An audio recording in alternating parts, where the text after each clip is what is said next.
Double engine की सरकार चल रही है। नीतीश कुमार के सियासी रहमो करम पर भारतीय जनता पार्टी सत्ते में है।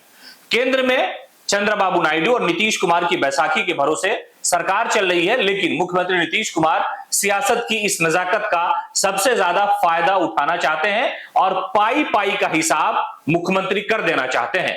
नीतीश की ऐसी मांग है कि प्रधानमंत्री उसको मान भी नहीं सकते हैं और उससे इनकार भी नहीं कर सकते हैं, यानी सियासत के धर्म संकट में नरेंद्र मोदी फंसते हुए नजर आ रहे हैं।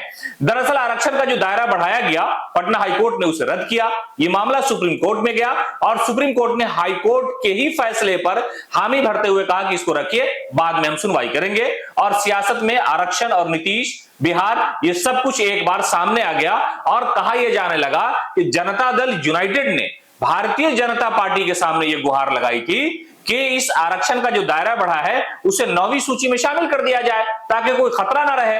लेकिन अब मुख्यमंत्री नीतीश कुमार प्रधानमंत्री नरेंद्र मोदी को घेरने की पूरी कोशिश कर रहे हैं, इसलिए कि आरक्षण का दायरा बढ़ाने, बिहार में जाति आधारित गणना कराने, इन सारे मामलों का जो क्रेडिट है वो मुख्यमंत्री नीतीश कुमार लेते हुए नजर आते हैं। हालांकि आरजेडी के जो नेता हैं वो ये कहते हैं कि तेजस्वी ना होते, उनकी नीयत अच्छी ना होती, उनका सियासी संघर्ष ना होता तो शायद सियासत में मुख्यमंत्री नीतीश कुमार कभी भी आरक्षण के पक्ष में, यानी दायरा बढ़ाने के पक्ष में, या ये कि जाति आधारित गणना कराने के पक्ष में खड़े होते। ये हमारी कामयाबी है। लेकिन नीतीश की नाकामी जो है वो सबसे बड़े गली की हड्डी उनकी बनती जा रही है, इसलिए कि आरक्षण को लेकर के वो लगातार ये कहते रहे कि हमने आरक्षण का दायरा बढ़ाया और इस तरह का दायरा और भी बढ़ना चाहिए, जाति आधारित गणना पूरे देश में होनी चाहिए। ये सारी बातें मुख्यमंत्री ने और उनके नेताओं ने बरजस्ता कहा है और खुल करके कहा है। लेकिन जैसे ही इस पूरे मामले पर सुप्रीम कोर्ट ने सुनवाई की और कहा कि नहीं, जो हाईकोर्ट का फैसला है वो अभी लागू रहेगा, यानी आरक्षण का जो दायरा है वो बढ़ाया नहीं जाएगा,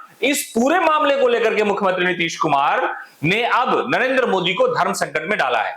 डाला इसलिए है क्योंकि प्रधानमंत्री नरेंद्र मोदी तो इनकार कर नहीं सकते हैं। अगर वो इनकार करेंगे तो विपक्ष सीधे तौर पर उन्हें कहेगा कि आरक्षण विरोधी मोदी है और मोदी के दोस्त नीतीश है, तो ये दोनों आरक्षण विरोधी हैं। ये लोग चाहते ही नहीं कि आरक्षण का दायरा बढ़े जो बिहार में बढ़ा हुआ था। ये सारी चीजें थी। तो प्रधानमंत्री इस पूरे मामले पर या तो खामोश रहेंगे या ये कि नीतीश कुमार को क्या कहेंगे सियासी तौर पर, इसलिए कि नीतीश कुमार मौजूदा वक्त में भारतीय जनता पार्टी के लिए मजबूरी है। बिहार में सरकार चल रही है रहमो करम पर, केंद्र में चल रही है सरकार, तो यह कहा जा रहा है कि मोदी को नीतीश ने धर्म संकट में डाला है।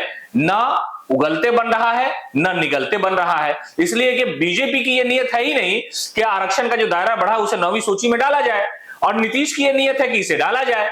तो ये जो तकरार है सियासत में, ये धीरे धीरे बढ़ सकता है और बढ़ने का अंजाम ये होगा कि नीतीश कुमार को सियासी नुकसान अगर उठाना पड़ा तो वो बड़ा फैसला ले सकते हैं, इसलिए कि नीतीश कुमार की आरक्षण के मामले पर किरकिरी हो गई है।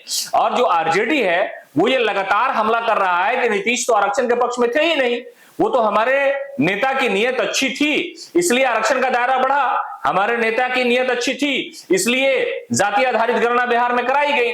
अगर नीयत उनकी अच्छी होती तो वो पहले भी करा चुके होते। आज जो इतना बड़ा संकट आया है आरक्षण वाले दायरे पर, नीतीश कुमार तो बोलने के लिए तैयार ही नहीं है। 9वीं सूची मांग किससे रहे भाई?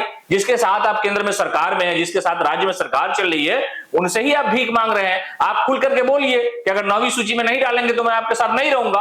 आरजेडी नीतीश के इस बयान के इंतजार में है, लेकिन प्रधानमंत्री नरेंद्र मोदी और भारतीय जनता पार्टी यानी एनडीए की जो सरकार है, नीतीश के इस मांग से सियासी धर्म संकट में है। न तो निगलते बन रहा है और न ही उगलते बन रहा है। पैनोरमा ग्रुप, जो सोचता है वो करता है।